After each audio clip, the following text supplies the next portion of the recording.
Hello guys, welcome back to my channel man of steel TV. आपका host, आपका दोस्त मानव है। सुपरमैन वाला नहीं यार, डिस्क्लेमर और कॉपीराइट के इश्यूज आ जाते हैं। ये सिर्फ नाम मैंने ऐसे ही उठाया है। मेरे दोस्त ने रिसेंटली मेरे को बोला था कि यार कोई ढंग से कुछ एक्सपीरियंस करके आया तो तेरे को मैन ऑफ स्टील दोबारा मिलता है। मैंने चल यार किसी न किसी से शुरू करते, मेरे को नाम मिल नहीं रहे थे तो मैंने कहा चलो इसी को रख लेते हैं। बस नाम है, ऐसा कुछ नहीं है। और ये शर्ट जो है ये एसएस फैशन है। आपकी दुआ रही आप आगे बढ़े तो मैं फॉरेन से ड्रेस बना लूँ अपनी।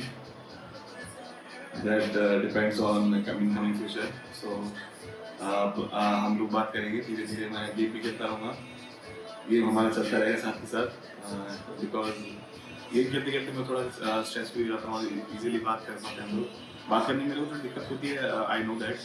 सो इसी वजह से मैंने सारे पॉइंट्स लिख लिए आज। बिकॉज लास्ट टाइम क्या हुआ था कि लास्ट के ब्लॉग में कुछ पॉइंट्स छूट गए थे हमसे।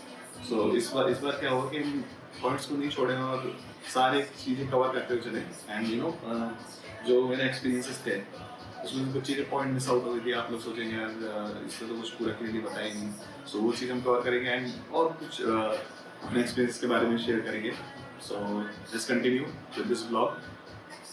साथ ही साथ में आप देख ही रहे हो मेरा जो वेट जो है ऊपर नीचे होता रहता है from the last point. Actually होता क्या है कि दिन के टाइम में मेरा जो वेट है वो कम हो जाता है और रात के टाइम पे वो बढ़ जाता है यूरिन और वाटर इनटेक के according. So with this I will continue. So let's do some gaming and chit chat. तो एम्स में लास्ट टाइम मैंने बोला था कि एम्स में कुछ लोग सोचेंगे यार एम्स में क्यों गया था, इतनी मेजर अंडरलाइन डिजीज थी, क्रॉनिक इशू था।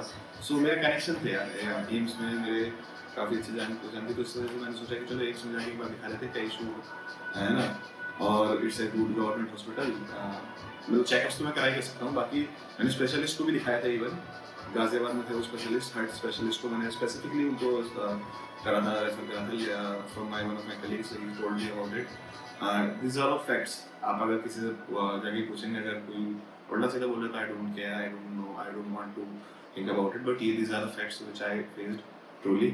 सो उन्होंने भी मतलब उनको भी कुछ नहीं मिला था तो ही टोल्ड मी कि आप चेकअप्स करा लीजिए। मैंने एम्स में कराया एंड देन आपको फर्दर स्टोरी पता ही है।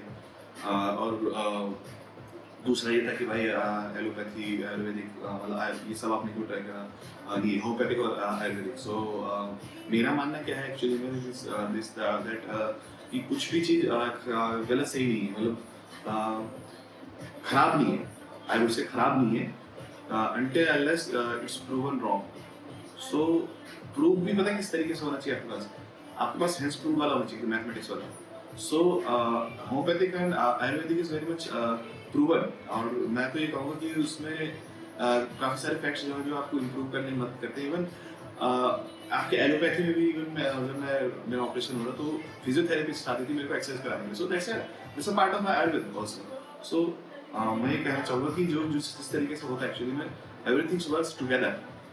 आप जब मुट्ठी बन के चलते हैं तो ज़्यादा चीज़ें इजीली काम करती है। until unless ये सारी चीज़ें आप, मैं थोड़ा वॉल्यूम डाउन कर देता हूँ मेरे स्पीकर्स की। सॉरी, माय रिमोट इज थोड़ा मेरा प्लेलिस्ट चल रहा है। मैं ऐसे ही मेरा म्यूजिक को मेरा काफ़ी शौक है, सो मैं छोड़ देता हूँ। इवन इसका एक I also invented one therapy, but मैंने इसी का ही solution निकाला, this solution, the music is the solution for, मतलब ये मैंने अभी 2-3 हफ्ते में मैंने इस चीज़ को एक्सपीरियंस करा लिटरली। और मैं अभी आप मतलब इस चीज़ को शेयर करना चाह रहा हूँ टू ऑल दोज पीपल जो मतलब स्लीप से रिलेटेड या जो भी मतलब परेशानी जिनको इस तरीके की होती है कि मतलब ड्रीम्स बहुत ज़्यादा आते हैं, वो भी vivid dreams, lucid type dreams, जिसमें मतलब आपको पता है, आप कॉन्शियस हो कि आपको पता है कि आप ड्रीम में हो और आप जगने के बाद में भी आपको सारा ड्रीम याद होता है, तो आप मेस्ड अप रहता है आपका ब्रेन, आप बहुत ज़्यादा कंफ्यूज रहते हो। तो इन दैट केस सिनेरियो मैं क्या करता हूँ, रात में आजकल मेरा गूगल होम का एक छोटा सा स्पीकर है, वो मैंने अपने हेड के पास रख रखा है, उसको मैं बोल देता हूँ कि आप म्यूजिक चला दो। जो मेरे फेवरेट्स हैं 80s के स्लो म्यूजिक्स, वो मैं स्लो वॉल्यूम में एकदम चलने देता हूँ, बॉलीवुड के या फिर जो भी आपको पसंद हो वो उस तरीके का म्यूजिक मेरे लिए बहुत अच्छा काम कर रहा है seriously. It's working very much efficiently for me. मतलब मेरे को 2-3 हफ्तों से मेरे को बहुत कम, मतलब रेयर होगा कि एक आधा दिन मेरे को कभी आया है 2-3 हफ्तों में तो मेरे को वो आए हैं ड्रीम्स आए हैं बहुत ज़्यादा परेशान। नहीं तो मेरे को जो मेरा ये ऑपरेशन हुआ था उसके बाद में भी मेरा 2-3 दिन ऐसा रहा है कि मतलब कंटिन्यूअसली मेरे को 4-5 ड्रीम आते थे। मतलब नर्स भी मेरे को आकर पूछती थी कि मानव, मतलब मैं 5 बजे उठता था तो बहुत कंफ्यूज स्टेट में रहता था और मेरे को ड्रीम याद रहता था। तो मेरे को इवन स्लैप करके मेरे को इवन 2-3 बार मेरे से पूछा कि Manav are you okay, are you okay. So that case scenario भाई बहुत आपको नींद आपकी बहुत खराब होती है ना, तो आप बहुत चिड़े हुए रहते हो आप पूरे दिन, और दैट केस सिनेरियो आपको अपने आप को कंट्रोल करना बहुत बहुत मुश्किल हो जाता है। एंड जो कंट्रोल आप करते हो तो फिर वो टूल आपका अंदर ही अंदर आप घुट के आपका बीपी और you know everything gets affected. So अब मेरी सारी दवाई चल रही है, दवाई से मैं अपने आप कंट्रोल में रखता हूँ काफ़ी सारी चीज़ें। दवाई जब तक एक्सट्रीम रहेगा तब तक मैं उसको कंटिन्यू रखूँगा, जैसे जैसे नॉर्मलाइज होता जाएगा वैसे वैसे मैं कम करता जाऊँगा सारी चीज़ें। Let's continue. So as Galileo Galilei said कि साइंस कभी भी आप लड़ते रहोगे, अगर लड़ते रहोगे किसी भी चीज़ को लेके तो कभी आप आगे नहीं बढ़ पाओगे। साइंस और धर्म आज से लड़ते आ रहे हैं and everyone is fighting on this blue dot. और मेरे अकॉर्डिंग अगर आयुर्वेद, एलोपैथी और होम्योपैथिक भी अगर लड़ने लग गए जैसे डॉक्टर ने मेरे साथ बिहेव किया था in AIIMS, so I don't think कि आप आगे बढ़ पाओगे। You are very much cursed to your knowledge. सबको साथ चल के आप सब चीज़ों को अगर आप एप्लीकेबल करने की कोशिश करोगे, कोशिश नहीं मतलब उसको आप in a way like what suits you best, so that's the best you would say therapy for your body. So that's what my point. अगर next मैं शेयर करना चाहूँगा अपना एक्सपीरियंस। मेरे को फ्रिट्स हुआ था, फ्रिट्स के टाइम पे लोग सोच रहे होंगे यार इसको फ्रिट्स हुआ था, इसको किस तरीके का एक्सपीरियंस होता वो मैंने नहीं बताया आपको। तो मेरा ब्लैंक हुआ था 10 मिनट के लिए, मैंने वहाँ जाके मैंने आपको रोक दिया था। उसके बाद फिर मेरे साथ ऐसा मतलब आगे हुआ कि मतलब मैं जाके सीधा मतलब I was in a deep coma type situation. मेरे को ड्रीम्स की स्टेट में था, मैं विविड ड्रीम की स्टेट में था एंड आई वॉज मेरी बॉडी को मेरे को पता नहीं था time what was the time going on outside world में। सो मैं मेरे को लगा था जैसे कि मतलब घंटों से मैं अंदर फंसा हुआ हूँ उस जगह में एंड बाहर से 10-15 मिनट हुए थे, 10 मिनट के आसपास, 15 मिनट्स मैक्सिमम और मिला जुला के। एंड उसके बाद जो इम्पैक्ट हुआ था मतलब जैसे ही मैं रिटर्न होके आया था, मेरा ब्रेन जैसे वापस में आया था, सो मेरे को फीवर हुआ करीबन 2 घंटे का एंड 9 बजे मैंने बताया था आपको कि 9 बजे के करीब मेरा डायलिसिस खत्म हुआ था, फिट्स वगैरह सब होके। एंड मैं 12 बजे तक वहाँ पर रहा। मेरा यूरिन भी उस टाइम मेरे को बॉडी कंट्रोल में नहीं होती यार, आपको कुछ भी नहीं पता होता कि आपकी बॉडी के साथ क्या हो रहा है। सो यूरिन भी मेरा पास आउट हो गया था और आई डोंट नो व्हेन, मतलब उसी ड्यूरेशन में बीच में 10 मिनट के उस चारों तरफ मेरा यूरिन भी उस टाइम निकल गया। बॉडी वाज नॉट इवन, आप फिट्स आए यार, बॉडी कंट्रोल में कहाँ रहती है ये सब सिचुएशन में, बहुत दैट्स व्हाट एक्सट्रीम सिचुएशन। मतलब मेरे को पहली बार ऐसा इतना डर लगा था उस टाइम पे।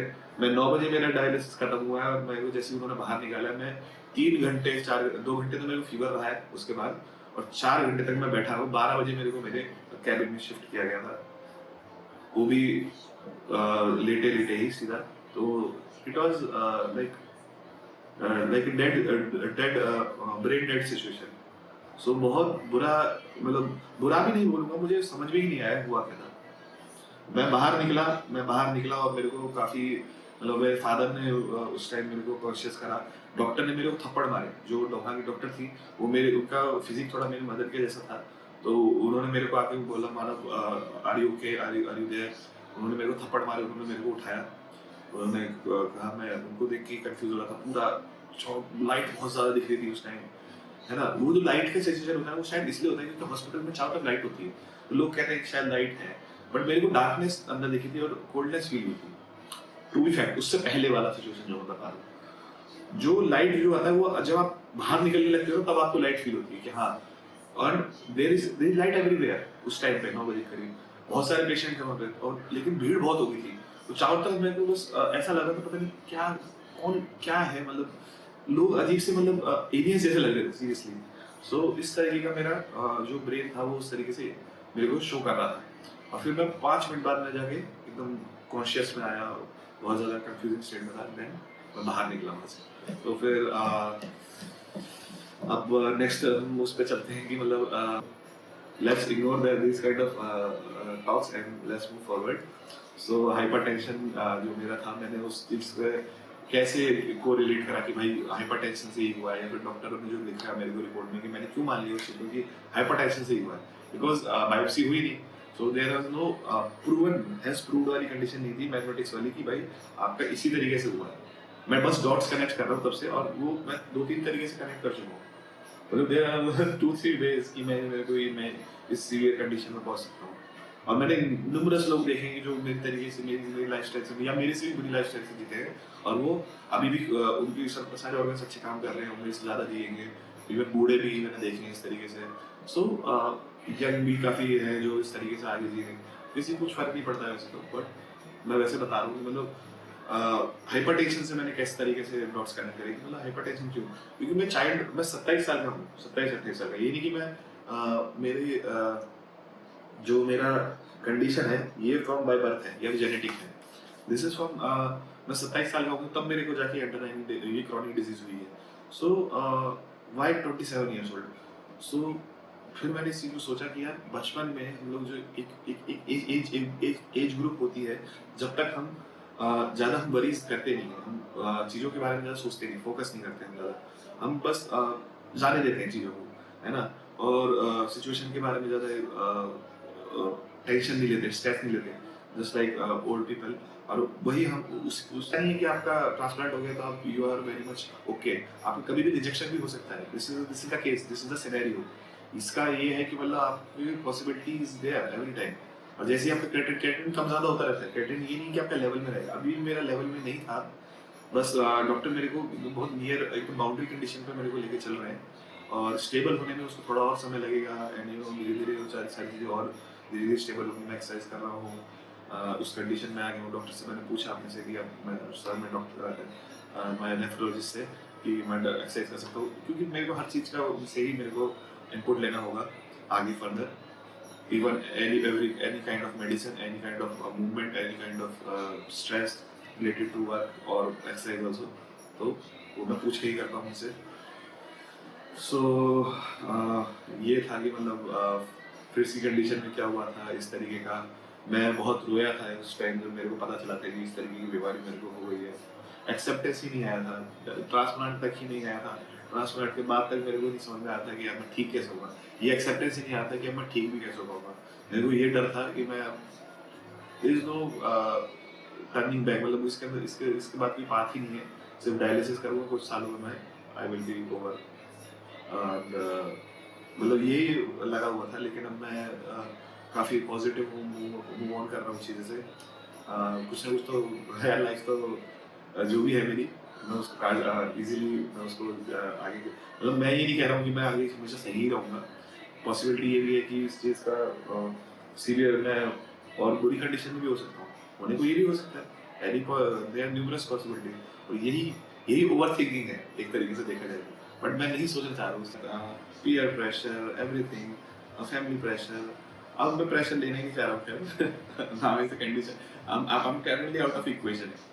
वो मैं बताऊंगा कैसे I am currently out of equation, क्योंकि मेरे पास जिम्मेदारी नहीं है। अगर मैं किसी के साथ होता भी हूँ, अगर मैं इक्वेशन के अंदर घुसने की भी कोशिश करता हूँ, तो भगवान ने मेरे को जानबूझ के पहले ही बाहर निकाल दिया। मैं घुसने की कोशिश भी कर रहा था, मेरी फैमिली सोच रही थी कि शादी वगैरह करनी। शादी क्यों भाई, शादी क्यों, है ना। एक शादी का भी एक फैक्ट आता है कि मैंने शादी के बारे में क्यों बात करी थी, है ना। तू तो ऐसे भी जी सकता था, बहुत लोग जी रहे हैं, है ना शादी।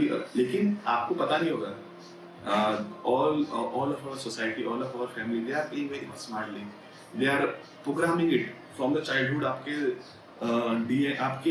आपके दिमाग में कोड किया जाता है कि हाँ आप शादी करोगे, आप सेटल हो जाओगे, तो इसलिए आपकी नॉर्मल लाइफ आपको अच्छी लगने लगती है। और वही मेरे को भी लगने लगी थी, लेकिन अब मैं आउट ऑफ इक्वेशन हो गया हूँ, तो मेरे को बहुत सारी चीजें समझ में आ रही हैं। So this is the fact of the life. मतलब आप इक्वेशन से बाहर निकलते हो, फिर आपको समझ में आता है यार मतलब इक्वेशन में रह के भी आप कुछ कुछ अच्छा कंट्रीब्यूट नहीं कर रहे हो। आप population he बढ़ाओगे in the and, और आप इक्वेशन से बाहर निकल के भी आप बहुत सारी चीजें कर सकते हो। बहुत लोग कर भी रहे हैं, and there are lot of people. So lot of people are out there जो मतलब इस इक्वेशन से बाहर निकल चुके हैं, और वो अच्छे जी भी रहे हैं और खुश भी हैं। तो मैं खुशी के ऊपर फोकस कर रहा हूँ, मैं अपने अपने अंडरलाइंग सेटिस्फेक्शन। और जैसे ही हम उस स्टेज में घुसते हैं, जब उस टेंशन की स्टेट में, तो हम लोग हमारे माँ बाप कहते हैं कि मैच्योरिटी के लेवल आ गया है। लेकिन दैट्स द सिनेरियो, मतलब मैंने क्या किया था जल्दी-जल्दी में, मैंने एक्सपीरियंस करने के चक्कर में कि भाई मेरे को सब कुछ एक्सपीरियंस करना है, कि जैसे मैंने बोला था ना कि मैं एमबीए वाले की भाई एमबीए वाले से भी ज़्यादा मैंने वो कर लिया, बट ऐसा कुछ नहीं भाई, एमबीए वाले को मैं कोई बेइज्जती नहीं करना चाह रहा। कभी सोच रहे हो कि भाई मैं बहुत पुअर हूँ मैनेजमेंट में, I was very much poor, I was very much defeated person. मैं मानता हूँ इस चीज़ को, मैं डिफीटेड पर्सन हूँ। This is the fact, this is the fact. I am telling you on the camera because मैं अपनी लाइफ को भी मैनेज नहीं कर पाया, बट मैं सीख रहा हूँ इस चीज़ को। तो अगर मैं शायद मैनेज कर लेता तो मे बी मैं स्ट्रेस से, हाइपरटेंशन से, मैं पीटीएसडी, मेरे को जो ट्रॉमा मैंने बचपन में देखे, और शायद बचपन के ट्रॉमास जो है ना वो ज़्यादा इम्पैक्टफुल होते हैं। वो आपको कुछ इस तरीके के स्कार्स दे जाते हैं जो शायद आप फर्दर रिकवर नहीं कर सकते। मैंने वही मैं मेरे को ये था, मेरी सोच ये थी इनिशियली फेज़ में कि मैं जल्दी एक्सपीरियंस कर लूँगा लाइफ में सारी चीज़ों को, जैसे स्मोकिंग हो गया, anything, every kind of habit, और एनी काइंड ऑफ फूड, और अदर एक्सपीरियंसेस या रिलेशनशिप्स को लेके, या फिर एनीथिंग जो मैं जल्दी-जल्दी करना चाह रहा था, वो मैं इसलिए करना चाह रहा था कि अगर मैं मैच्योर हो गया और मान लो उस तरह की कंडीशन आई कि मैं मैच्योरिटी पे जाके मेरे को बैड एक्सपीरियंसेस हो रहे हैं, तो उस कंडीशन में क्या होगा कि मेरी लाइफ तो तहस-नहस हो जाएगी। मान लो मैं सेटल्ड हूँ, मेरे बच्चे हैं, मेरी बीवी है, जैसे भाई सिचुएशन जो है आपको इतना स्ट्रेस दे देती है कि आप स्ट्रेस को ना, फिर आप इन दी एंड फिर आप उससे बाहर निकलने के लिए फिर आप एक आपको रास्ते नहीं दिखते, और रास्ते कुछ लोग ऐसे बना देते हैं कि आप बहुत मुश्किल हो जाती है, तो आप उन चीज़ों में पढ़ना भी नहीं चाहते। और गॉड ने मेरे साथ इतना अच्छा करा है कि मेरे को अपने आप ही इक्वेशन से बाहर निकाल दिया। अब मैं इस तरीके की कंडीशन हूँ, मतलब मैं अगर मान लीजिए मैं इतने रिस्क पे हूँ कि मैं कल को मेरे को कुछ भी हो सकता है, कल को मेरा रिजेक्शन हो जाए, या फिर कल को कुछ और फर्दर मेरे को प्रॉब्लम हो जाए, तो मैं आगे किसी के साथ जुड़ूंगा ही नहीं, मैं इतना रिलेशनशिप में जाऊंगा ही नहीं, मैं जो है मैं दूसरे पर्सन को क्यों दुख दूं या तकलीफ दूं। तो एक इस तरीके का, इसलिए इस चीज को मूव ऑन करने के लिए लोग अभी भी मेरे को, मेरे पेरेंट्स कहते हैं कि नहीं सब सही हो जाएगा, you will get married and everything. और ये मैरिड शादी वगैरह की क्यों, इस तरीके का शादी क्यों भाई, शादी क्यों पड़ी तेरे को, या फिर ये ऐसा क्यों भाई, ये सब चीजें आपको कोड किया जाता है इस तरीके से, बचपन से आपको इस तरीके से बोला जाता है कि आपकी नॉर्मल लाइफ रहेगी। दिस इज प्रोग्रामिंग, या सोसाइटी और जो आपके पेरेंट्स हैं ना, दे प्ले सो स्मार्टली, आपको बचपन से बोला जाता है कि बस आप नॉर्मल लाइफ हो जाइए, आप जॉब ले लीजिए, आपको और वही आपको अच्छा लगने लगता है कि यार जॉब ले लेंगे, नॉर्मल लाइफ हो जाएगी, दूसरों के पानी नहीं सुनने पड़ेंगे, ये नहीं होना, वो नहीं होना, नॉर्मल लाइफ रहेगी, सब सही रहेगा। अब मेरे को पता है कि मेरे पीठ पीछे के लोग क्या क्या बोलते हैं, मतलब बोलते भी होंगे, बट आई डोंट केयर, है ना, क्योंकि मैं इक्वेशन से बाहर हूँ, मैं उस वरीज से बाहर हूँ, मैं घुसूंगा भी नहीं उस इक्वेशन में इतनी जल्दी, जब तक कोई मेरे को इतना जल्दी कन्विंस कर ले कि भाई देयर इज अ पॉइंट, या फिर मेरे को इतनी दौलत ला के दे दे आप लोग मेरे चैनल को इतना बड़ा बना दो कि, या फिर मेरे पास अंबानी वाली दौलत आ जाए कि भाई मेरे बच्चे जो है मेरे को, या फिर मेरी बीवी, मेरे बच्चे, या फिर मेरे पेरेंट्स जो है वो आगे मेरे जाने के बाद में सफर ना करें उस तरीके के, तो वो उस लूप में मैं घुसना ही नहीं चाहूंगा, मेरे को लूप से बाहर निकाल दिया। सो गॉड ने मेरे साथ इतना अच्छा प्ले करा है कि मेरे को अपने आप लूप से बाहर निकाल दिया। लोग लूप में फंसते हैं जाके, है ना, हर कोई सोचता है कि यार sir everyone has a childish वो थॉट्स कि यार मैं मैरिज नहीं करूंगा, ये नहीं करूंगा, वो नहीं करूंगा, बट एक पॉइंट पे आके आपको क्या होता है, आपको कोड इस तरीके से किया जाता है सोसाइटी में कि आप उस लूप में फंस जाते हैं, और मेरे को इतनी स्मार्टली निकाला, और ऐसे बहुत लोग हैं कि जो लूप से बाहर भी निकले हुए हैं और इजीली एंजॉय कर रहे हैं लाइफ को, और उनको फर्क भी नहीं पड़ा, मतलब उनके आगे बच्चे पैदा करने से, या आपके बच्चे पैदा करने से, या किसी के आपकी जनरेशन को आगे बढ़ने या ना बढ़ने से किसी को फर्क नहीं पड़ता। This planet is very small man, मतलब आप इतना छोटा सा ब्लू डॉट है, और उस पे हम सिर्फ कुछ ऐसा पुण्य काम नहीं कर रहे हैं, हम सिर्फ पॉपुलेशन को बढ़ा रहे हैं, है ना। और हमारा एक्सटेंड सिर्फ कहाँ तक पहुंचा है, मार्स तक भी नहीं पहुंचा यार, मार्स के हम एटमॉस्फेयर तक भी एंटर कर रहे हैं सिर्फ, और लैंड हुए हैं, लेकिन मार्स पे कुछ हम अभी तक हम लोग, आप इमेजिन कर सकते हैं कि मतलब एज जो हमारे कार्ल सेगन जो कॉस्मोलॉजिस्ट हैं, उन्होंने कहा था कि मतलब वी आर सो स्मॉल, अभी मतलब हम लोग वो पेल ब्लू डॉट पे हम बस छोटी सी कीड़े के माफे हैं। सो इसमें फिर हम कुछ नहीं कर सकते। So let's move further. फिर मैंने वो कैसे इस तरीके से मैंने कनेक्ट करा कि भाई हाइपरटेंशन से होता है, तो मेरे को स्प्लीन का भी इंजरी हुई थी। Spleen is a part of the lung, तो उससे भी हो सकता है। तो एक मैंने बताया चाइल्डिश ये हाइपरटेंशन इस वजह से हुआ, ये मैंने मान लिया। स्प्लीन की इंजरी भी 3-4 साल पहले एक्सीडेंट हुआ था, छोटा सा फ्रैक्चर था, लेकिन spleen is a part where your blood RBC counts matters, मतलब उसका जो काउंट है उसको सिग्निफाई करता है, वाइट ब्लड सेल को वो करता है, मॉडरेट करता है, और इम्यूनिटी को बहुत ज़्यादा आपकी जो बॉडी को रेगुलेट करता है। सो जब वो कॉम्प्रोमाइज हो जाएगा तो इम्यूनिटी घटेगी तो ब्लड इन्फेक्शन वहाँ से बढ़ सकता है। So there are numerous possibilities जो मैं अभी अभी भी मतलब डॉट कनेक्ट करने को करता रहता हूँ, सोचता रहता हूँ। तो this is also kind of overthinking, but एक मतलब डॉट्स मतलब मैंने डॉट्स कनेक्ट करना बंद कर दिया। करता था मैं, अभी भी कभी कभी आ जाता है दिमाग में, लेकिन अब मैंने बंद कर दिया बिकॉज मेरी रिपोर्ट्स में आ गया, डॉक्टर ने जैसे ही मेरे को बोला कि मानो सोचना क्यों है इतना। सो मेडिसिन इसलिए मेरी चलती भी है अभी भी, क्योंकि मैं सोचता हूँ। और देखिए यार, सोच ऐसी चीज है ना कि आप रोक नहीं सकते किसी चीज को। सो आप सोच को नहीं रोक सकते। आप मेडिसिन खा लेंगे सोने की, आप सोच रिलैक्स होने की मेडिसिन खा लेंगे, लेकिन एक पॉइंट के बाद मेरी मेरी ऐसी मेडिसिन मैंने मतलब स्लीप की भी मैंने बहुत तरीके की मेडिसिन ट्राई करी है। मेलेटोनिन वाली जो आती है यार, वो जो कैंडी वगैरह वो सब मैंने ट्राई करी, उससे कुछ नहीं फर्क पड़ता, एक दिखला भी फर्क नहीं पड़ता। मैंने फिर डॉक्टर से, अपने नेफ्रोलॉजिस्ट को मैंने एक चीज बताई, उन्होंने मेरे को स्लीप की मेडिसिन दी प्रॉपर। उसको मैं कभी कभी 2-3 दिन में लेता हूँ, एंड देन तब जाके मेरे को मतलब जो रिलैक्स होके मेरे को नींद आती है। अब नींद के टाइम में भी क्या है, एक क्वेश्चन था लास्ट वीडियो में कि भाई नींद भी के टाइम में तुम्हें सपने आते हैं बहुत ज्यादा। नींद हाँ, वो सपने की वजह से ही मैं बहुत ज्यादा परेशान रहता हूँ मतलब नींद में भी, और मेरी नींद कभी कंप्लीट होती नहीं है, बहुत ज्यादा स्ट्रेसफुल रहती है नींद। सो मैं सपने के लिए क्या कर रहा हूँ, तो उसके लिए मैं बहुत एक्सपेरिमेंटल हूँ। मतलब अभी भी मैं काफी एक्सपेरिमेंट कर रहा हूँ अपनी लाइफ से related. So experiment day of transplant experience वो मैं थोड़ा मैं आपको बताना भूल गया था। सो उसमें क्या हुआ था एक्चुअली में, सॉरी आई थिंक म्यूजिक का वॉइस थोड़ा ज़्यादा है, मैं कम कर देता हूँ। So day of experience of transplant क्या था कि मैं एक दिन पहले मेरे को बोल दिया गया था कि आप खाना बिल्कुल कम खाएंगे, बिल्कुल एकदम खाना दिया ही नहीं था मेरे को। वन डे बिफोर से सिर्फ फ्लूइड दिया जा रहा था, एंड देन लास्ट नाइट उस ऑपरेशन से लास्ट नाइट मेरा नेक्स्ट डे मॉर्निंग में 10 बजे के आसपास मेरा ऑपरेशन शुरू होना था, 21 नवंबर।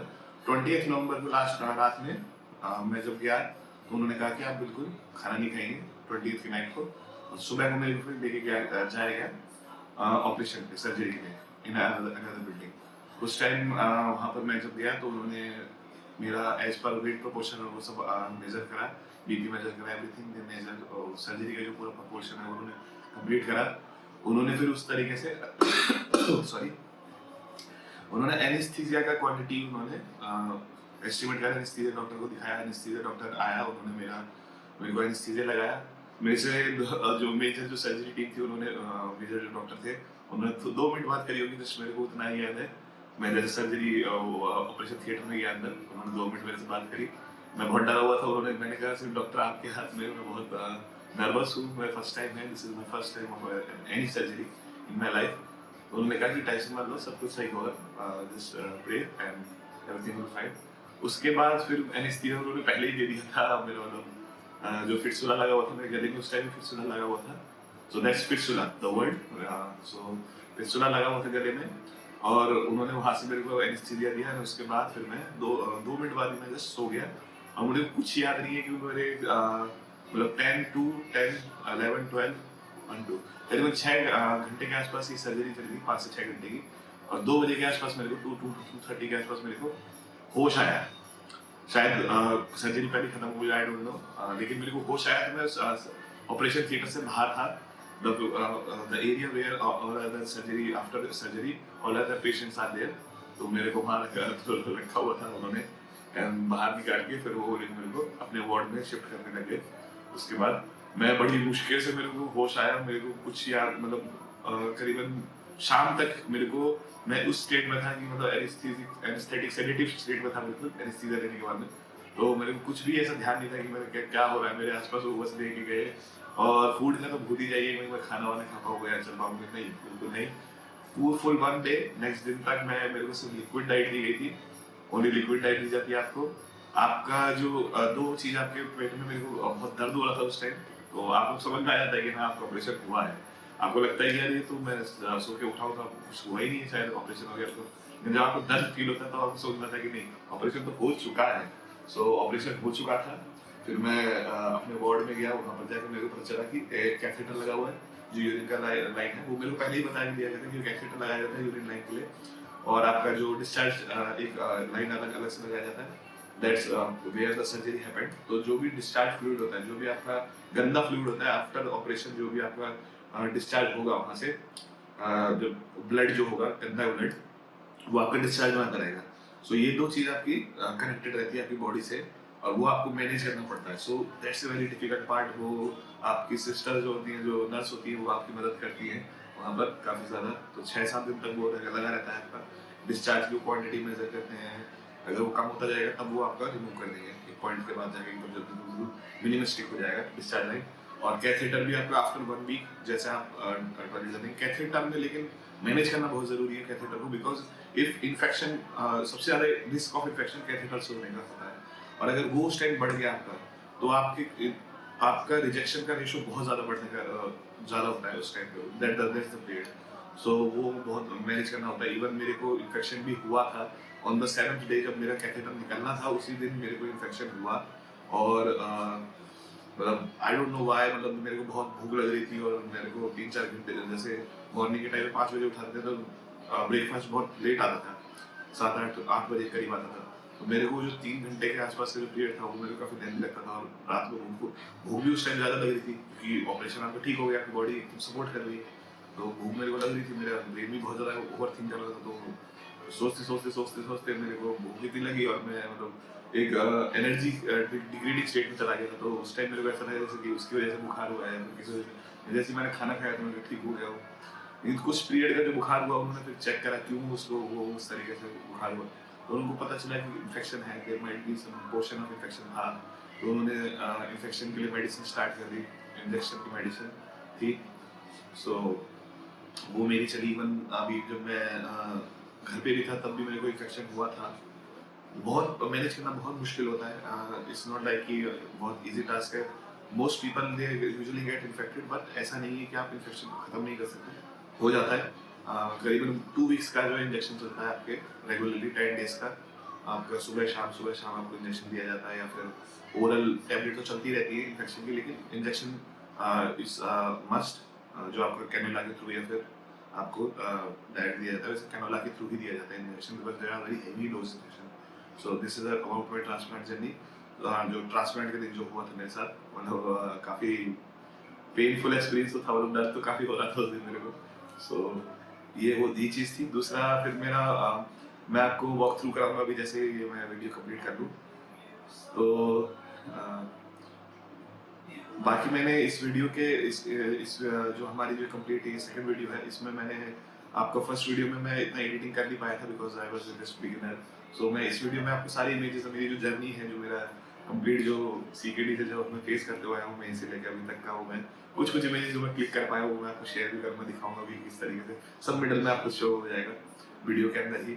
सो दैट्स द ट्रांसप्लांट जर्नी, मेरे साथ क्या क्या मैंने फेस करा, और अपडेट करता रहूँगा आगे जो भी मैं जो फेस करूँगा, जो अच्छा हो चाहे बुरा हो, चाहे वो, मैं इस चीज़ को नहीं सोच रहा हूँ अभी फिलहाल, because that's an over thinking, stay in the part of over thinking. मैं उस चीज़ को नहीं सोच रहा हूँ क्या होगा क्या नहीं होगा, बट मैं आपको शेयर करूँगा। Let's now continue about the walk through of this room. मैं आपको दिखाता हूँ कि मैं किस तरीके से सब कुछ मैनेज कर रहा हूँ अपने रूम के अंदर, ताकि मैं सब कुछ देख सकूँ। और मेरा जब मैं टेस्ट के ड्यूरेशन में था, एक और चीज़ मैं बताना भूल गया आपको, कि मेरा स्लीप स्टडी भी हुआ था हॉस्पिटल में, because I wasn't able to sleep properly. मेरा पहले से मेरे को इशू था स्लीप का, कि मैं सो नहीं पाता था। तो मेरे को स्लीप स्टडी कराया गया था, that was a separate test. और उसका मैंने मतलब मेरे को उन्होंने रिकमेंड किया था, जो हमारे मनचंदा जी थे, doctor Manchanda was there in सगरनारायण, he did a sleep study on complete night. और उनको बाद में रिजल्ट उन्होंने शेयर करा मेरे को, उन्होंने बताया कि आपको बाईपैप लगाना ही होगा, because you are very very fluctuating state in your night, आपका ब्रेन बहुत ओवरथिंक करता है और आपको रात के टाइम पे आपको मतलब जैसे सपने वगैरह आते हैं तो आपको प्रॉपर ऑक्सीजन नहीं मिल पाती है उस टाइम पे, आप बहुत स्ट्रगल करते हो उस टाइम करते टाइम। तो आपको बाइपैप लगाना होगा for getting a proper sleep, ताकि आपकी ऑक्सीजन डिग्रेड ना हो आपकी बॉडी के अंदर, आप परेशान होते हो तो आपकी ऑक्सीजन भी आपकी डिप्लीट होती है। तो मैं बाइपैप लगाता हूँ और मेरी लंग्स की कैपेसिटी और हार्ट की एफिशिएंसी को इंक्रीज करने के लिए नेबुलाइजेशन भी लेता हूँ, तो वो मैं उसको दिखाता हूँ फिल्म के अंदर, और वक्त थ्रू कराता हूँ कि मैं किस तरीके से प्रिकॉशंस लेता हूँ। फर्दर मास्क वगैरह तो मैं लगा के रखता हूँ, बट रूम के अंदर मेरे को जरूरत नहीं पड़ी। सबसे पहली चीज़ तो जो मेरा मतलब ये चैनल बनाने का मेरा मोटिव है, इसमें प्राइमरली हम कुकिंग और अभी स्टार्टिंग में सिर्फ कुकिंग और इस तरीके के सेशंस पे ही हम डिस्कशन करेंगे फर्दर, जो प्रोडक्टिव हो। I am not very much into cringe और रिएक्शन और roast kind of content, because आपका भी टाइम है, मेरा भी टाइम है, मेरा टाइम तो बहुत ही शॉर्ट है, मेरा कब टाइम खत्म हो जाए मुझे खुद नहीं पता, एंड किसी को नहीं पता किसका टाइम कब खत्म हो जाए, लेकिन मेरे को बहुत रिस्क है। सो इम्यूनिटी मेरी डाउन है यार, एंड तो मैं चाहता हूँ कि इस टाइम को हम जितना यूटिलाइज कर सके उतना अच्छा है। आपकी कृपा रही तो मैं आगे भी जाऊँगा तो आपको डेफिनेटली सबको याद रखूँगा। To all thanks to all you guys only, कि मेरा ऑपरेशन भी हो पाया आपके डोनेशंस की वजह से, कीटो की वजह से, एंड गरीब को लाइक फॉलो करोगे तो आगे भी मतलब कमेंट्स वगैरह भी करोगे। मैं कमेंट सेक्शन में आप लोगों के व्यूज भी चाहता हूँ कि मतलब देखो यार, मैं कभी हमेशा सही नहीं रह सकता, कोई भी एवरी ऑल पर्सन, कोई भी पूरे इस धरती पे कोई भी परफेक्ट नहीं है। अगर कोई कहेगा कि मैं परफेक्ट हूँ, so he is the most idiotic person in on this planet. Galileo भी परफेक्ट नहीं था, गैलीलियो कहता था कि यार जो है सब आपस में मिलकर चलेंगे तब ही हम आगे बढ़ पाएंगे, धर्म और you no religion and science.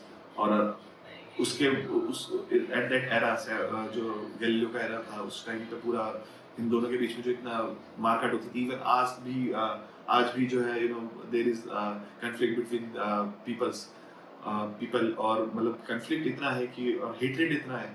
But hatred क्यों यार, मतलब आप खुद ही सोचिए, रिसोर्सेज आर लिमिटेड, आप लिमिटेड हो, everything is limited on this planet, planet he limited है और आप प्लेनेट को ही खत्म करने पे लगे हुए हो। आपको ग्रेटफुल होना चाहिए कि आपको इतना छोटा सा प्लेनेट मिला है, उसकी रक्षा करो यार। सो साथ मिलके चलो। इसलिए मैं उन डॉक्टर के लिए बोलना चाहूंगा जो मतलब वो थे एम्स में, जिन्होंने मेरे को मिसगाइड करा था कि भाई एलोपैथ आप होम्योपैथी से चिड़े क्यों। आप as a doctor, as a profession, आपको ये चीज दिमाग में रखनी चाहिए कि everything is good, everything is bad. Ayurveda में भी बहुत सारी चीजें अच्छी हैं जो आपके बॉडी को काफी अच्छा इम्पैक्ट देगी। कोई अति किसी की चीज की बुरी है, आयुर्वेद में अगर आप अति भी कर देंगे, एक्सरसाइज भी ज्यादा करेंगे तो भी बुरा है। अगर आप एलोपैथी में दवाई ज्यादा खाएंगे वो भी बुरा है, दवाई नहीं भी खाएंगे तो आप शायद रिकवर नहीं कर पाएंगे। सो देयर इज कोऑर्डिनेशन, आपको मिक्स करके चलना होगा। आपको देखना होगा कि आपकी बॉडी के लिए which is best suited for your body, which integration है ना। इंटीग्रेशन रहता है आपका, मतलब किस तरीके से आप कंपोजिशन रखते हैं किसी भी चीज का, तो वो आपका बेस्ट किस तरीके से सूट करता है। आप किसी भी चीज को कंज्यूम कर रहे हैं, आपको लिमिटेड अमाउंट में, लिमिटेड मॉडरेशन में आपको सब कुछ करना चाहिए। फूड भी हो, मैं फूडी हूँ बहुत ज्यादा, मैं दैट्स माय बैड हैबिट कि मैं ज्यादा खाता हूँ। यस, आई लाइक फूड और मेरे को खाना अच्छा लगता है, लेकिन अब जब मैंने इस चीज को एक्सपीरियंस कर लिया डायलिसिस के टाइम में, मैं खाना ही नहीं खा पा रहा था जो कंडीशन थी मेरी, तब मेरे को समझ में आया नहीं, मतलब शायद फूड भी हो सकता है कि मैं ओवर फूडिंग कर रहा हूँ, ओवर च्यूइंग कर रहा हूँ, तो शायद मेरी बॉडी पे जो है जो कोलेस्ट्रॉल है, जो स्ट्रेस है ऑर्गन्स पे, वो और ज्यादा बढ़ रहा है उस चीज से, है ना। इट्स मल्टीप्लाइंग, और वो सारी देखो, सारी अच्छी चीजें मिलके अच्छा एक आउटपुट देंगी, और सारी बुरी चीजें मिलके एक बॉडी के अंदर एक बुरा आउटपुट देंगी। तो उस तरीके से शायद ये भी एक ऑल्सो पॉसिबिलिटी की वो उस तरीके का एक आउटकम मिला। एक्चुअली मैं स्टूल रख के बैठता हूँ because there is urine issue. अगर मैं ज़्यादा देर टांग लटका के बैठ जाऊँगा तो मेरे को मेरे जो पाँव वगैरह है वो स्वेल हो जाते हैं। सो करंटली इसको 5-6 महीने लगेंगे इस चीज़ को स्टेबलाइज होने में। So that's why I am recording in this way. फिर लाइफ इज बाकी मेरे भैया है, मेरे एल्डर ब्रदर हैं, उनको मैं काफ़ी सल्यूट करता हूँ इस चीज़ से कि वो इक्वेशन से पहले से ही बाहर है। बट मतलब मैंने कहा ना, कोई भी परफेक्ट नहीं है इस दुनिया में। सो उनकी भी मेरे को मतलब एक बात है, जैसे मेरे मतलब he is 4 years older than me, उनको बिल्कुल नहीं रहता कि भाई शादी वगैरह करनी है। He is very much a good guy, मतलब इज ऑन अनदर लेवल। मेरे पिताजी जैसे ही हैं, उनका कुछ-कुछ behaviour and he is like उनको music he is like music oriented. वो म्यूज़िशियन ही हैं इवन। इन्होंने 6 साल 5 साल इवन गंधर्व महाविद्यालय में क्लासिकल म्यूज़िक सीखा था। सो और अभी फ्रांस में है वो। वो बाहर है तो इसलिए मेरे को एक मतलब एक घर पे होना चाहिए फॉर ज़िम्मेदारी। तो उनकी मतलब वो कभी-कभी मेरे से बोलते हैं कि यार तूने ये सब खाया है, ये सब इस तरीके से होता है। तो मैं उस चीज़ पे भी एक पॉइंट रखना चाहूँगा कि यार खाना-पीना इज़ एवरीबॉडीज़ चॉइस। आपने खाना-पीना नहीं खाया, आप नहीं खा रहे हो, ओके, आप मत खाओ। आप जो खा रहे हो वो अच्छा है, ठीक है, मैं बहुत उस चीज़ को प्रेज़ भी करता हूँ। लेकिन आप उस चीज़ को ये मत करिए कि यार इस तरीके से मत दिखाइए कि आप नहीं खा रहे हैं या फिर तो वो बहुत बड़ी मतलब अचीवमेंट है या फिर वो आपकी मतलब वो आपकी चॉइस थी वो। दैट वाज़ योर चॉइस कि आपने उस चीज़ से चुना। अगर आप नहीं खा रहे तो आपने अगर उस एक्सपीरियंस को गँवा दिया है या फिर आपको उस चीज़ का रिग्रेट हो रहा है। मैं ऐसा पर्सन हूँ कि जो मैं रिग्रेट में नहीं जीना चाहता कभी भी लाइफ़ को। सो दैट्स व्हाई मेरी लाइफ़ इसी तरीके से चल रही मैंने एक्सपीरियंसेस को ज़्यादा प्रायोरिटाइज़ करा। मेरे भैया थे उन्होंने मतलब इस चीज़ को प्रायोरिटाइज़ करा कि मतलब मतलब आई डोंट नो क्या रहता है इस चीज़ में कि मतलब लोग नहीं खाते-पीते हैं और फिर उस चीज़ को एज़ ए एटीट्यूड दिखाते हैं। इस चीज़ की प्लीज़ प्लीज़ मेरे को कमेंट करके भी समझाइए मतलब मैं परफेक्ट नहीं हूँ यार, इसलिए मेरी नॉलेज भी अपडेट करिए, मैं आपकी नॉलेज अपडेट करूँगा कि मतलब इस तरीके का क्या है कि मतलब आप अगर नहीं खा रहे हैं तो आप इस तरीके का एटीट्यूड क्यों दिखाएँगे कि भाई आप खा रहे हो। ऐसी वेज नॉन-वेज में भी है। अगर आप नॉन वेजिटेरियन हो अगर मैं वेजिटेरियन हो और नॉन वेजिटेरियन नहीं खा रहे हो, तो आपके ना खाने या ना खाने से फूड साइकिल में कुछ इम्पैक्ट नहीं पड़ेगा। जो इंडस्ट्री में चला आ रहा है और जो फूड साइकिल चेन जो जो आपके स्टोन एज से चली आ रही है। स्टोन एज में आपको पता ही है, सब लोग खाते थे, है ना? सो ऐसा कोई नहीं है कि आपका कोई पुरखा जो था कि भाई आप वेजिटेरियन हो या फिर आप रिलीजियस दिस इज़ जस्ट मैं साइंस के पर्सपेक्टिव से और लॉजिकली आपको समझा रहा हूँ इस चीज़ को कि अगर आप वेजिटेरियन हो और अगर आप नहीं खा रहे हो, तो आप इस तरीके से मत दिखाइए कि आप बहुत बड़ा एहसान कर रहे हो जो क्लाइमेट पे या फिर आप हमें उस तरीके का ताना मत दीजिए नॉन वेजिटेरियंस को। सो ये ताने वाला इस सिस्टम में मेरे को समझ में नहीं आता।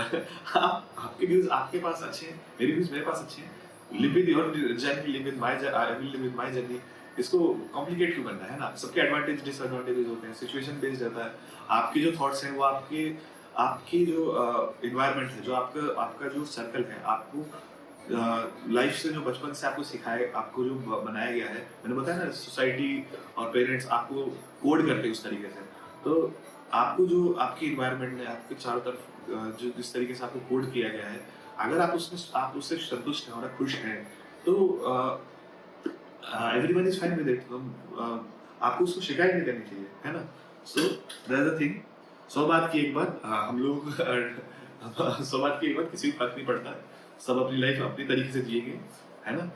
सो बाकी लाइफ एक्सपेरिमेंट है। मैं तो इस पे बिलीव रखता हूँ, एक्सपेरिमेंट करते रहिए अपने बिकॉज़ एक्सपेरिमेंटेशन से ही आपको आउटकम्स मिलते हैं। आप पहले हाइपोथेसिस बनाते हैं, एक हाइपोथेसिस बनाते हैं, फिर उसको प्रूव करने के लिए आप उसपे उसको बार-बार रिपीटेशन करने की कोशिश करते हैं, देन फिर आप जाके एक एंड रिजल्ट पे पहुँचते हैं, है ना? तो वो मैंने मतलब कई काफ़ी गलतियों से मैंने बहुत सारी चीज़ें गलतियों से सीखा है इस चीज़ को कि अब मैं इक्वेशन से आउट हूँ तो मैं बहुत लेस वल्नरेबल हूँ और मैं काफ़ी ज़्यादा खुश भी हूँ इस पॉइंट ऑफ टाइम पे। मैं काफ़ी मूव आउट हो रहा हूँ और मैं अच्छी पॉजिटिव चीज़ें पॉजिटिव वाइब्स से मैं आगे एक्सेप्ट कर रहा हूँ चीज़ों को। दोस्त बना रहे हैं, खुश रहे हैं, तो लेट्स सी। बाकी लेट्स मूव फर्दर। हम आगे की बात करते हैं फिर। बाकी मेरी करंट बॉडी स्टेट थोड़ी मतलब वेट जो है मेरा आप देख ही रहे हो फिजिक में किस तरीके से हो रही है। मैं एक्सरसाइज कर रहा हूँ, थोड़ी फिजिक बन रही है, तो इसका मतलब क्या रहता है कि रात को यूरिन जो है ज़्यादा आता है और मतलब बॉडी जो है यूरिन जब निकाल लेती है तो वेट बहुत कम हो जाता है, 2-3 किलो का फ़र्क पड़ता है। और जैसे ही मैं मतलब यूरिन में मॉर्निंग का टाइम होता है, फिर जैसे ही मैं पानी पीना चालू करता हूँ तो वो उस पीरियड में जो यूरिन रुक जाता है और फिर मैं मतलब बल्की हो जाता है।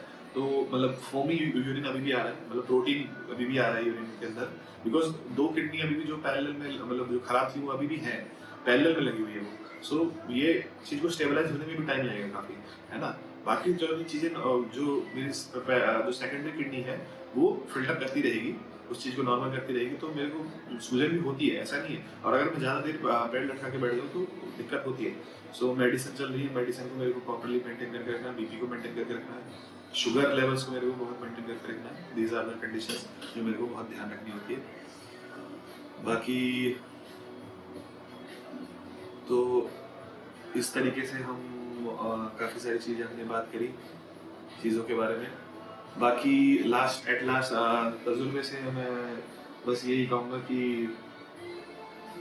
हम हमारे अंदर सबके अंदर इवन डेफिशिएंसी ऑफ नॉलेज है। मैं परफेक्ट नहीं हूँ, आप परफेक्ट नहीं है, है ना? मैं वही कहना चाह रहा था जो इन बिटवीन मैंने आपको बताया कि मेरी नॉलेज अपडेटेड नहीं, मेरे को काफ़ी सारी चीज़ें पता नहीं है एंड अभी भी मैं सीख रहा हूँ।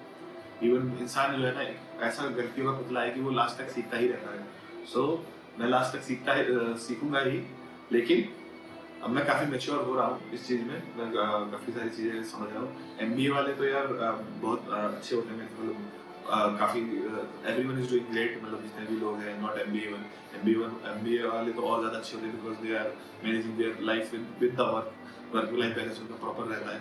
सो और जो नॉर्मल लोग भी हैं, काफ़ी मेरे फ्रेंड भी, सब सब अच्छे से अच्छा सब एंजॉय कर रहे हैं, तो ऐसे ही करते रहिए। बी पॉजिटिव और कभी कुछ बुरा हो यार, अगर बुरा फील हो रहा हो तो मेरे से बात करिए, कमेंट करिए, कोई दिक्कत नहीं है यार। जितना आप शेयर करोगे, लोग बात नहीं करते हैं यार। This is the fact. आप आजकल देखिए, our media consumption and everything is impacting so much our life that लोग शेयर नहीं करते हैं, लोग बात नहीं करना चाहते हैं। तो मैं अभी खुल के आ रहा हूँ इस चीज़ से। मेरे मतलब जो सीकेडी पेशेंट्स थे, जो इनको मैं देखता था और जिनसे मैं बात भी करता था, वो भी ये कह रहे थे यार, दूसरों की लाइफ देख के हमको थोड़ा अजीब लगता है। इवन मेरे को फील होता था कि यार लोग घूम रहे हैं, मेरे फ्रेंड्स घूम रहे हैं, सब लोग घूम रहे हैं, है ना? सब इंजॉय कर रहे हैं, सब अच्छा खा रहे हैं, है ना? तो मेरे साथ क्या होगा? मैं तो ठीक ही नहीं हो पाऊंगा, मैं तो खाई तो कुछ कर ही नहीं पाऊंगा। लेकिन फिर मैंने कुछ ऐसे लोग भी देखे कि भाई नहीं, जिनका ट्रांसप्लांट होता है वो भी घूम रहे हैं, वो भी कर रहे हैं, सब कुछ हो रहा है। और हार मानने से तो कुछ होगा नहीं। इन दी लैंड अगर मेरे से कुछ होता भी है तो मैं, मेरे पास बहुत सारे विकल्प हैं, मैं विकल्प बना लूंगा अपने आप। सो उस चीज़ का मैं टेंशन नहीं ले रहा बिल्कुल भी, और मैं लेके भी कुछ करूँगा नहीं, कुछ कर नहीं पाऊंगा। So now only only point is that कि जब आप point the lowest point of time पे जब अपनी लाइफ में पहुंचते हो, है ना, तो उस पॉइंट से आप सिर्फ ऊपर उठना चाहते हो, जानते हो, है ना? ये मैंने सीखा है। बस मैंने एक कोट पढ़ा था एक बुक में, when you reach the lowest point of your life, उस पॉइंट से बस आप आगे ही बढ़ना सीख पाते हो।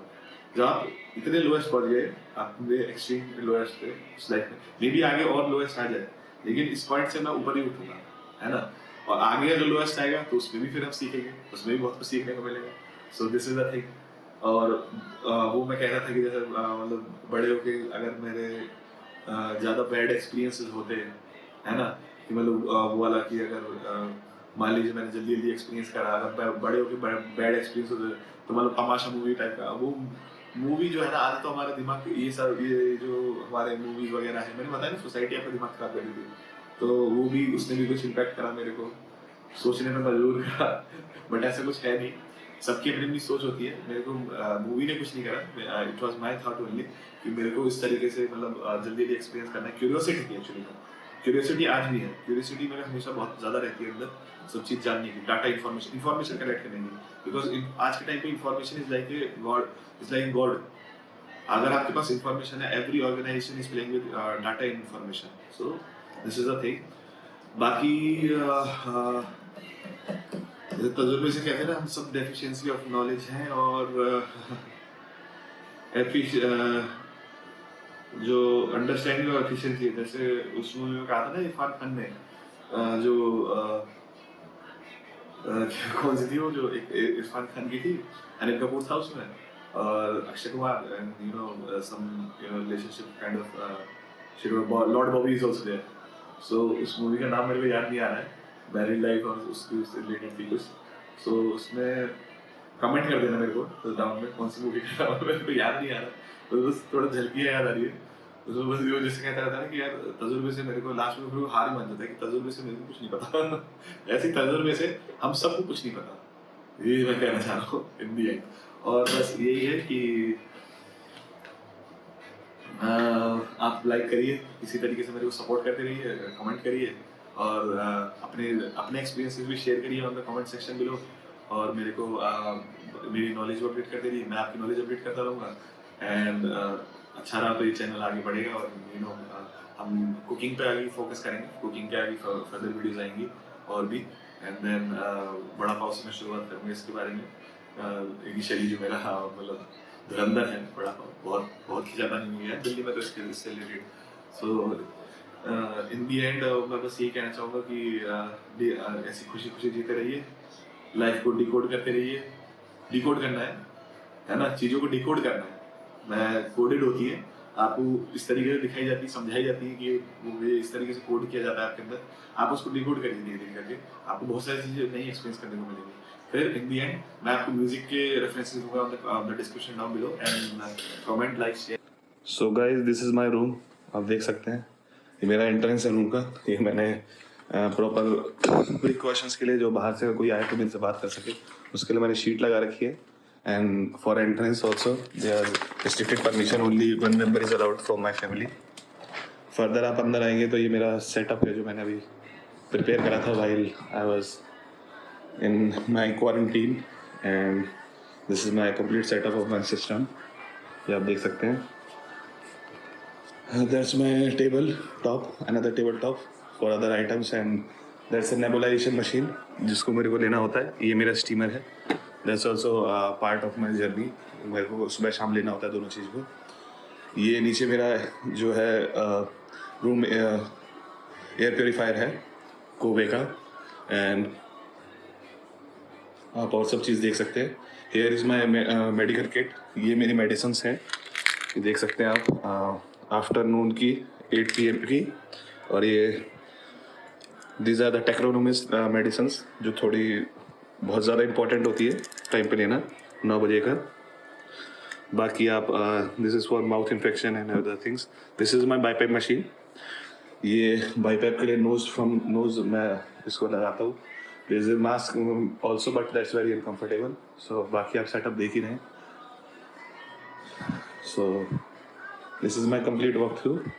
ये मेरा इंडिपेंडेंट जो है वॉशरूम है साथ में अटैच्ड। सो मेरी एंग्जाइटी रहती है, major anxiety is tissue paper nowadays. मैंने लाइफ टाइम में इतना टिश्यू यूज नहीं करा हुआ जितना मैंने इस 3-4 मंथ्स की जर्नी में यूज़ कर लिया है। So this is all guys. So we will meet in our next video. Till then.